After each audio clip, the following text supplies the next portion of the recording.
Hi everyone, this is exercise 4 from CSE 4710, the database management class.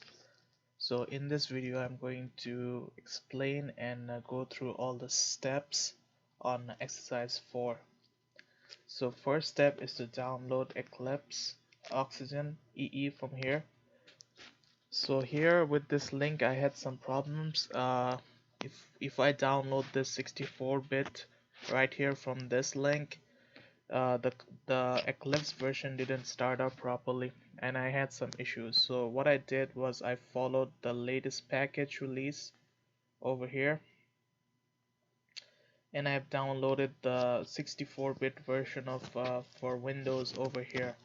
So I would recommend to download it from here too, and make sure it is the IDE for Java, GPA, JCF. You know, this is the Java EEE IDE, not the Java of developers IDE. So this is the one we needed for the class. So download that and install it. And so I'm not gonna go through the installation process, but I have it saved in my downloads folder.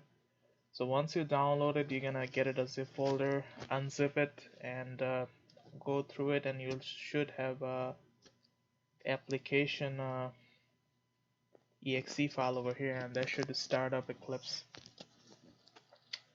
Just hit launch.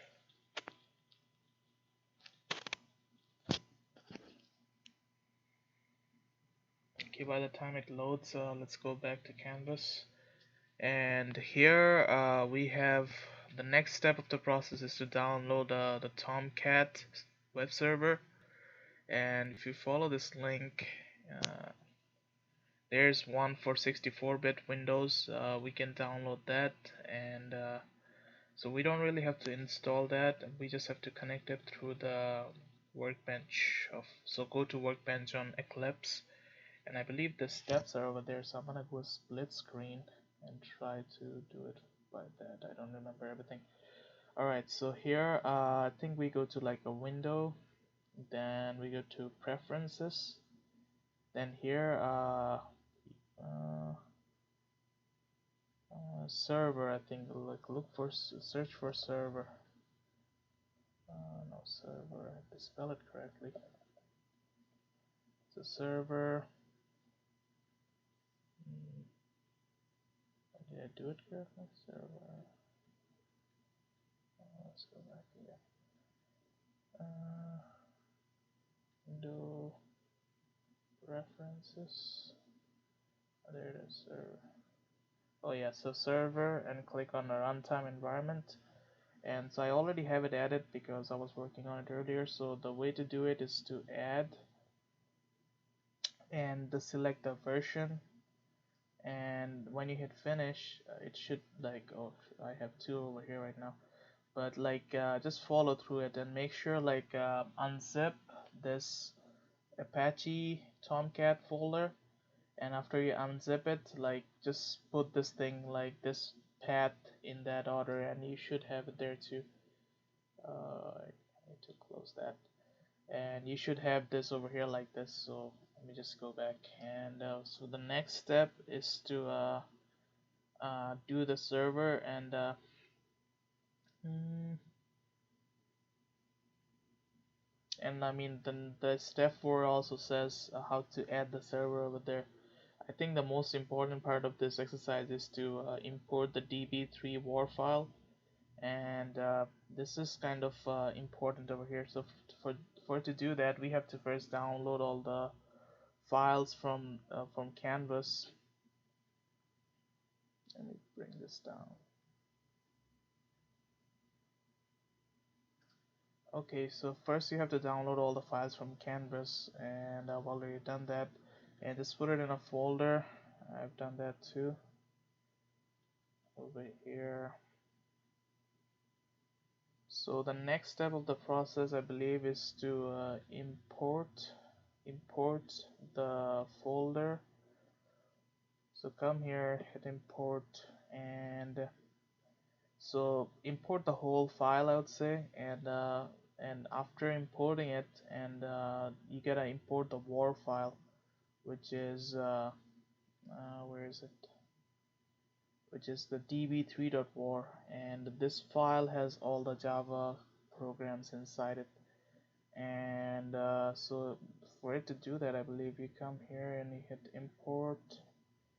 And so first, I think to like import the whole file, you come here and it'll select like project or folder, and next, and you just go to the directory. Like I had it under folder exercise 4, so I'll do that, but I've already done it here, so I'm not going to do it again. And so after you've done that, the next step is to import the war file, as I said. So you go to file again and hit import, and so you search for like war file. I guess like it should selected by automatic, so hit next. So like make sure like you browse there again. Like I already have it selected, you just do that. You name it whatever you want, so I named it exercise 4, which is right here. So the name whatever you select, and hit finish, and this should create uh, the exercise 4 file like that. So inside here you have all the files. Like if you go to like Java resources, in the source file, the packages, these 3 Java files are important, and they and here like I already had it open. I think this is the control file, and people.java, and this is like where it says the sets the ID, the name and everything for the database to work. And there's another one like the SQL like driver get connection file, which we worked on like exercise 2 and 3, I believe. So here you connect it to the MySQL server that you have, and there's some other ones too. And if you come over here, web content, here the JSP files, which are like really important for this project. And there's some other files too, I believe, in the JavaScript libraries, no libraries, web app libraries. These are the connector or the jar files. So these 9 files are really important for this project to work. So if I want to run this thing, I already like made a connection to my database. So I come here and I like left click and I see run on server, and yeah, finish. Like the Tomcat server I selected. So this is loading it. So yeah, so this you should have this uh, as a running one. So for some reason my SQL and my SQL workbench and the Java code is not like working properly, so I'm having like this internal errors, but the due date is sooner, so I submitted whatever I had. So I'm going to work on it to fix it. And thank you so much for watching. Thank you.